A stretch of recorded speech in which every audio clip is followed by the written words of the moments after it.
Hi అండి, నా పేరు నాగమణి. మేము నర్సింగ్ నుంచి వచ్చాము. నాకు యాక్చువల్లీ సివియర్గా stomach pain plus back pain వచ్చిండింది అండ్ ఆల్సో కంటిన్యూస్గా హై ఫీవర్ ఉండింది 2 days నుంచి. So then I came to Apollo, ఇక్కడ ఫైనాన్షియల్ డిస్ట్రిక్ట్. ఇక్కడ సార్ చెక్ చేసి మాకు డాక్టర్ గారు ఫిజిషియన్ ఫస్ట్ చెక్ చేశారు, వెంకటేష్ డాక్టర్. చెక్ చేసిన తర్వాత దెన్ 2 days నుంచి ఫీవర్ అలాగే ఉండింది, హై ఫీవర్ తగ్గలేదు.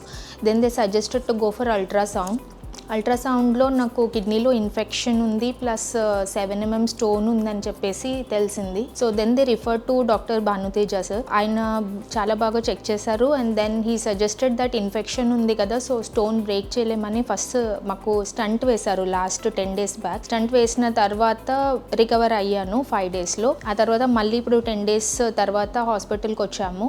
ఇప్పుడు స్టంట్ రిమూవ్ చేసి స్టోన్ బ్రేక్ చేసి తీసేశారు and then completely I got recovered. అప్పటి నుంచి నాకు ఫీవర్ ఏం రాలేదు అండ్ సర్జరీ కూడా చాలా అంటే ఈజీగా అయిపోయింది, ఏ ప్రాబ్లం లేకుండా. ఇన్ఫెక్షన్ కూడా కంప్లీట్గా పోయిందని చెప్పారు.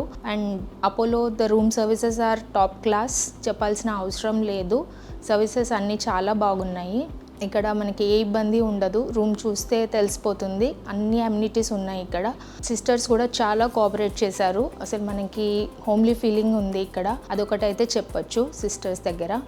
అండ్ సార్ కూడా చాలా బాగా ట్రీట్ చేశారు and he was like suggested everything from diet to ఏం చేయాలి, ఎలా ఉండాలి అన్నది. Thank you so much, thanks to Apollo. Nagamani గారి దగ్గర నుంచి సో ఎప్పుడైనా మీకు కిడ్నీ రిలేటెడ్ స్టోన్ పెయిన్ అంటే ఎడం వైపు నుంచి పెయిన్ వచ్చి ముందు వైపుకి పాకుతున్నట్టుగా పెయిన్ వచ్చినట్లయితే అది స్టోన్ వల్ల అయి ఉండొచ్చు. అది మీ కిడ్నీని బ్లాక్ చేయడం వల్ల మీరు నెగ్లెక్ట్ చేసినట్లయితే కిడ్నీలో ఇన్ఫెక్షన్ డెవలప్ అయిపోయి కొంచెం సివియర్ సిమ్టమ్స్ రావచ్చు. ఎనీ కైండ్ ఆఫ్ స్టోన్స్ని ఇప్పుడు మనం అడ్వాన్స్డ్ లేజర్ ట్రీట్మెంట్తో ట్రీట్ చేసుకోవచ్చు. సో దీనిని మనం RIRS అని అంటాము. So completely endoscopic procedure.